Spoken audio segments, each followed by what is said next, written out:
Il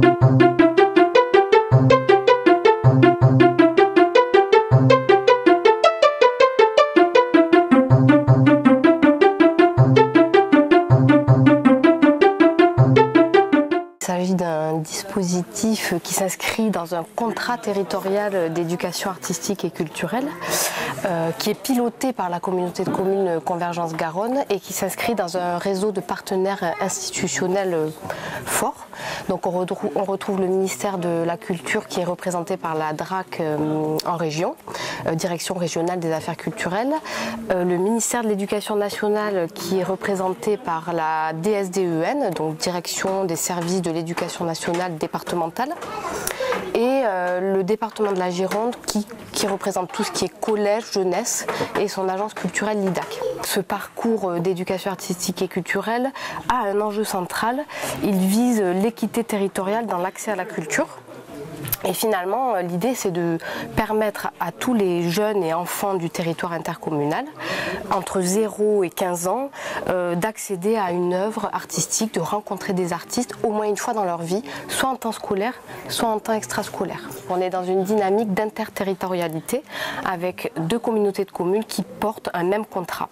Donc la communauté de communes Convergence Garonne aujourd'hui et la communauté de communes du Réolais en Sud-Gironde. La DRAC, la DSDEN, également le département et l'IDAC contribuent fortement à la faisabilité de ces parcours d'un point de vue budgétaire. Ils soutiennent les collectivités qui pilotent pour leur permettre d'ancrer ces dynamiques sur le plan politique et sur le plan géographique aussi dans les pratiques des enseignants et des professionnels de l'enfance. Aujourd'hui, la fusion des territoires pour le côté Convergence Garonne amène aussi des ressources nouvelles, puisque nous allons travailler avec les opérateurs culturels du territoire qui ont été identifiés, comme le château de Cadillac, qui peut apporter, nourrir les projets grâce à tout le volet histoire des arts par exemple, ou encore le cinéma luxe qui pourrait apporter des compétences autour de l'éducation à l'image. La Forge aussi également à Port-Est, l'espace culturel qui va vraiment alimenter le volet spectacle vivant, visite de salles de spectacle, travail autour des métiers du spectacle également. Et enfin le réseau de lecture publique, donc la médiathèque intercommunale qui est vraiment une ressource très importante. Un grand principe de l'éducation artistique et culturelle, donc on dit EAC, c'est aussi de créer des ponts entre les différents temps de l'enfant. Et ces différents espaces de vie. Donc du coup, nous travaillons sur des parcours qui vont de la petite enfance jusqu'au collège aujourd'hui, puisque nous nous basons sur la carte scolaire du coup. Nous n'avons pas de lycée, donc nous nous arrêtons au collège. Et nous créons des liens entre par exemple la petite enfance et la première année de maternelle.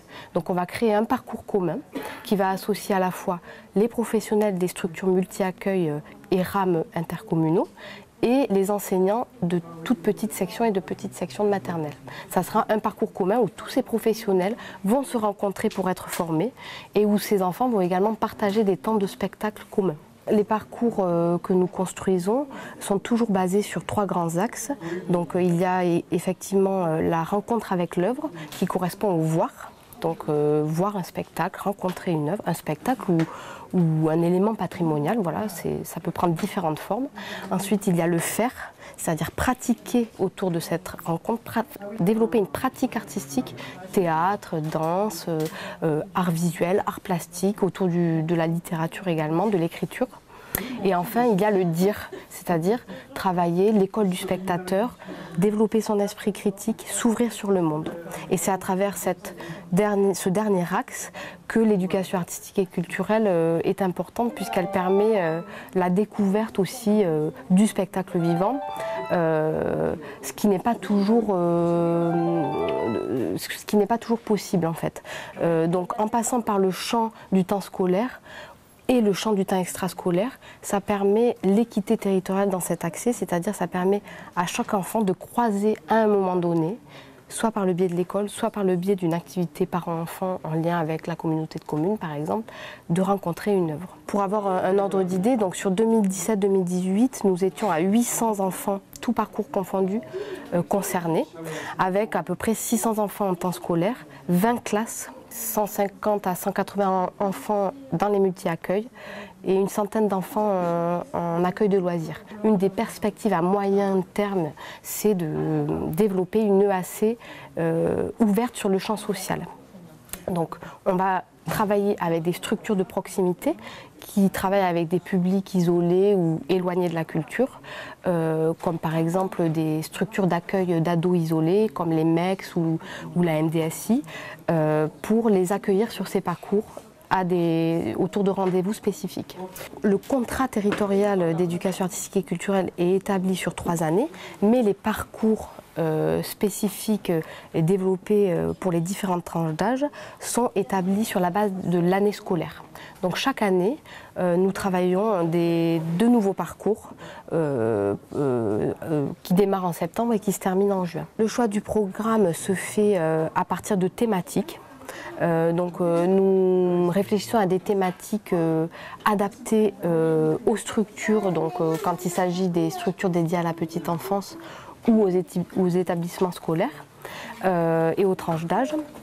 Et à partir de ces thématiques qui sont orientées soit sur le spectacle vivant, soit sur les paysages, en tout cas qui sont souvent très proches des ressources que l'on trouve sur le territoire, nous rencontrons des compagnies artistiques qui vont travailler avec nous sur des programmes sur mesure à partir d'une œuvre artistique qu'elle déploie et à partir de laquelle on va réfléchir à une dynamique de médiation, de pratique artistique et de formation pour les équipes encadrantes. L'idée, c'est de travailler en transversalité. Donc par exemple, pour tout ce qui concerne l'enfance et la petite enfance, nous allons travailler en étroite relation avec les coordinateurs enfants-jeunesse pour leur présenter ce parcours et les impliquer un maximum dans sa mise en œuvre pour qu'il y ait une appropriation, puisque l'appropriation est très importante. Ce sont des parcours qui demandent de l'investissement, autant pour les enseignants que pour les animateurs d'accueil de loisirs, afin de préparer les séances, de préparer les enfants à la venue de l'artiste. La transversalité interservice est aussi très présente dans cette dynamique de programmation de parcours, puisque le service culturel va vraiment se rapprocher, par exemple, de l'espace jeunesse de la médiathèque pour travailler une intervention en littérature jeunesse à partir d'un thème déployé dans un parcours, par exemple. Ensuite, on va pouvoir se rapprocher, par exemple, du CISPD pour travailler une conférence parentalité sur la prévention auprès des adolescents qui aura un écho par rapport au parcours que nous développons pour les adolescents, par exemple. Ou encore, avec le pôle social et familial, nous allons également travailler des rendez-vous parentalité, d'ateliers parents-enfants que l'on retrouvera au sein des parcours d'éducation artistique et culturelle. Pour 2018-2019, les thèmes qui ont été retenus s'articulent autour des mythes antiques et de l'histoire des arts pour le cycle 3, donc CM1, CM2, 6e, que les 2 collèges de secteur sont impliqués sur ce parcours. Ensuite, en cycle 1 et petite enfance, nous allons travailler sur les sons et l'instrument à cordes, guitare, et avec une intervention autour d'un plancher musical qui sera accueilli à la médiathèque. Ensuite, nous allons travailler au niveau du cycle 2 sur les ressentis de l'enfance et les émotions au sens large, autour d'une œuvre spectacle vivant, voilà, un spectacle théâtre et théâtre d'objets. Et nous allons ouvrir un nouveau parcours pour le public adolescent en lien avec les collèges de secteur et les classes de 3e.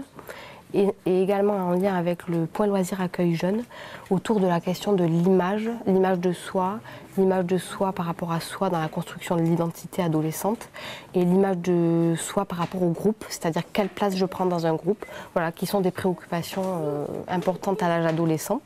Donc sur ce parcours, justement, on travaille vraiment en lien avec le service jeunesse. Et le dernier parcours, pour finir, qui s'adresse donc aux accueils de loisirs, sera orienté sur l'art de la parole, autour de création poétique et slamée.